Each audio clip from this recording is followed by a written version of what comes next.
Greetings, dear esteemed students. I hope that you are healthy and safe today.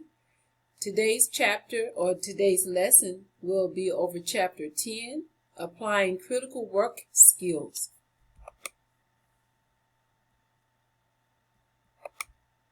After completing this chapter, you should be able to develop and apply time management skills, understand the importance of balancing life and work, practice techniques for reducing stress and anger, develop skills for effective decision making, take steps to develop your creativity, use technology effectively and safely, develop the skills necessary to speak before a group.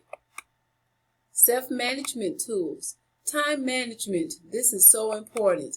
Life and work balance. You have to balance your work life, meaning your personal life and your work life.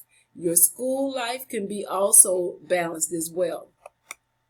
Stress management, we're going to talk about that. Sometimes with the situation that we're dealing with the COVID-19 coronavirus, that can be a little stressful, but you have to manage your stress as well. Anger management, you have to manage that as well, because in a professional environment, you want to maintain professionalism at all times. So anger management is one of the self-management tools.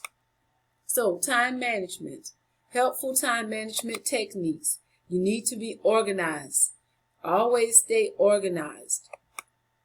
Analyze how you spend your time. You don't have time to waste, so you want to make sure you be proactive and do everything so that when something occurs, you will already have your time managed, how you will analyze your time and spend your time.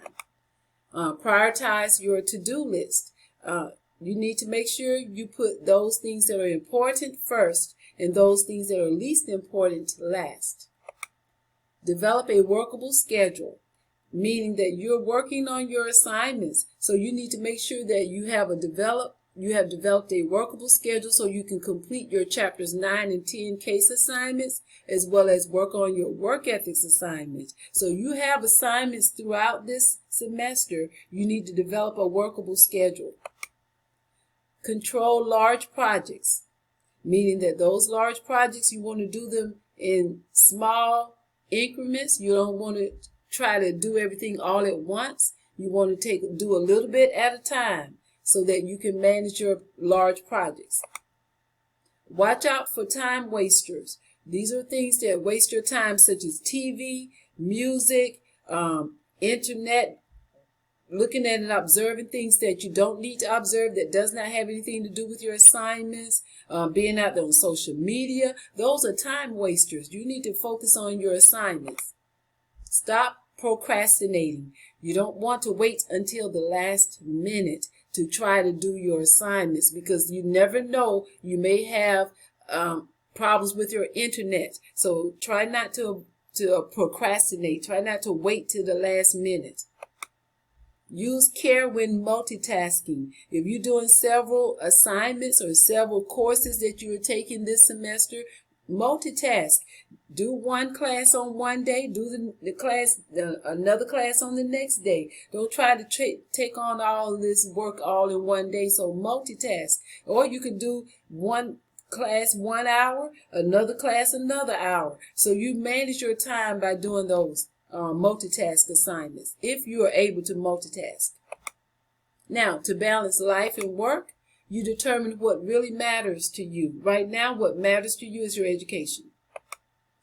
Eliminate unnecessary activities. If you're out and about doing things that, will waste your time on completing your assignments, such as, for example, going to the movies or watching TV, maybe some type of game show. These are activities that you want to eliminate and try to focus on your assignments at hand or your task at hand.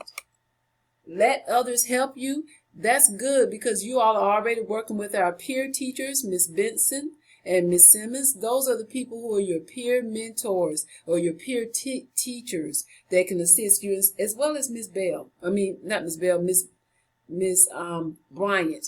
Miss Betty.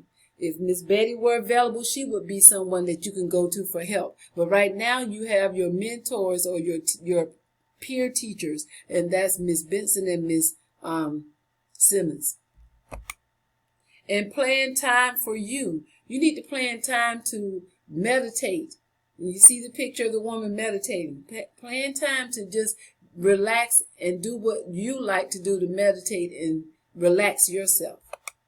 Stress management, common stress signals, impulsive, irrational behavior, frequent headaches. That's a sign of stress management when you have frequent headaches. Insomnia, sleeping, insomnia, you don't feel well at night and you're unable to sleep. That's insomnia. Fitful sleeping, you're just not able to sleep. Anxiety, tension in your shoulders, neck, and back.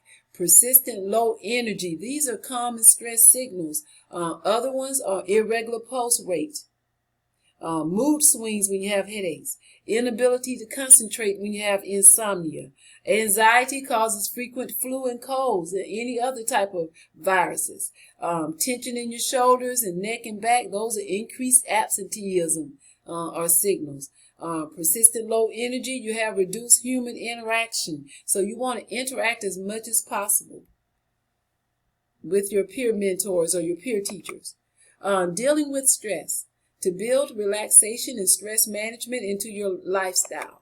You want to get regular exercise. If you have to walk in your house or walk in your yard, you can do fun things that'll keep you to exercise. You can just do sit-ups. These are ways to reduce your stress and help build relaxation. Be easy on yourself. Do not expect to be perfect. Just do the best you can. Take a break from some things. For example, if you're always watching TV with the news media, stay away from the news media sometime. Take a break from that. Take a break from the social media. Try to do something that is pleasant, something that is make you feel good about yourself. So redirect your thoughts to something pleasant. Use stress reducers. You need to drink more water, and that's what I'm doing now. I'm drinking more water. I talk to my family and friends. I do sit-ups and stretch. These are things that can help reduce your stress. Anger management. There are two kinds of anger. Passive anger, anger that slowly burns in your heart, often evolves into poor vindictiveness, often expressed in secretive or obsessive behavior, manipulation, or self-blame. Now, aggressive anger is different. Anger that explodes quickly on the spot, often is displayed as a threatening outburst. So you want to deal with anger. You use these anger management techniques. You take a time out. You do something physically exerting. Do sit-ups, do squats, do exercise or anything to calm you down. Okay? Practice deep breathing exercises. Repeat a calming word or phrase, something that you really like and you enjoy doing. Anything you enjoy doing, just repeat it and just, say, I'm going to graduate. I'm going to finish this class. These are calming words. Talk about things that are healthy, that are positive, and you want to repeat those. Don't hold a grudge. Forgive. It's not worth it. Practice relaxation skills. Do things that relax you, make you feel good about yourself.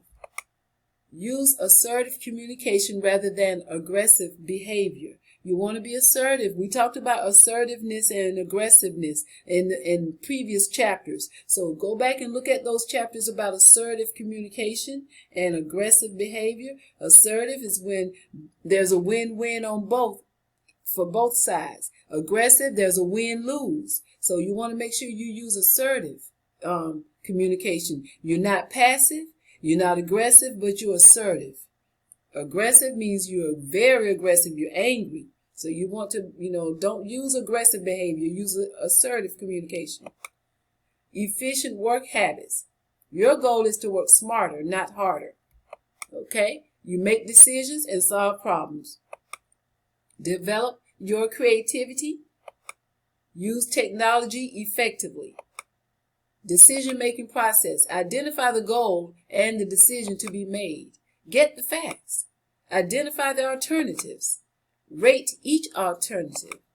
Rate the risk of each alternative. So this is part of decision-making. You want to make sure you know the facts, and then you identify how important the facts are. Identify those. Rate the facts, and then rate the risk. Are there risk factors to these facts?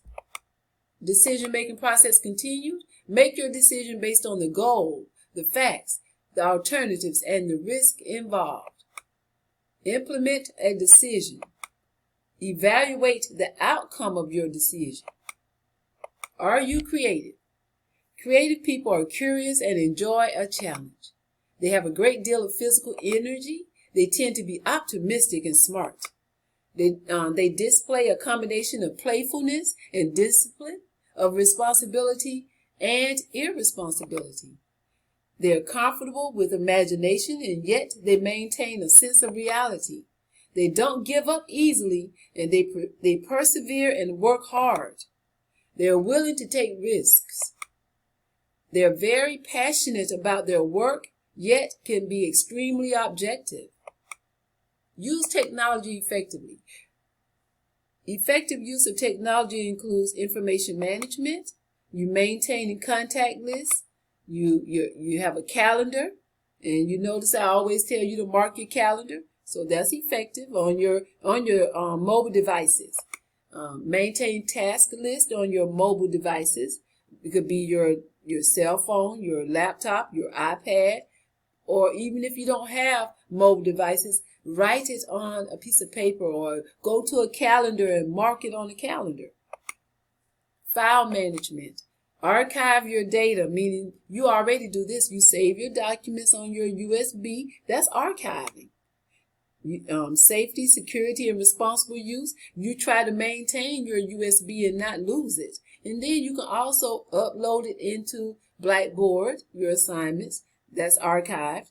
And you can also send yourself an email attachment. That's another form of file management archiving. Protect against viruses and phishing. Back up your data. So when you back up your data, you use several different means. You can send an email to yourself. You can save it on multiple USB devices. USBs, and you can back it up on your computer. Several ways to back it up. Act responsibly. Now, public speaking. This is something that we may not be able to do. So your PowerPoint for your final exam would not be a public speaking in presence of us. You're going to actually have to upload the PowerPoint, because I don't know when we'll return back. But if we return back in time, you'll be able to do public speaking. But if we don't, you won't have to worry about public speaking. You'll just be creating your PowerPoint and upload your PowerPoint into Blackboard. Okay, but here are the tips of public speaking. You develop a good speech, takes thought and attention to details. The steps involved: plan the speech, and I've given you some handouts on that. Practice the speech, develop the speech, and the basic issues to consider for planning the speech: the interests and needs of your audience, your knowledge of the subject, how you will organize the speech, and where and how you will present the speech. 10 tips for speaking in front of a group. Keep your audience in mind. Speak with conviction. Maintain eye contact with your audience. Do not read your notes. Pick out 4 or 5 people in different parts of the room and speak to them. And don't let body language interfere with your message, meaning you don't want to use body gestures and leaning on the podium. Okay, 10 tips for speaking before a group. Continued. Pause periodically. Look for feedback from your audience. Respond to their reactions and adjust. Ask your audience to hold questions until the end. Have handouts ready and give them out at appropriate time. And end on time. Food for thought. Recall a situation in which you were under a great deal of stress, either at work or at home. What was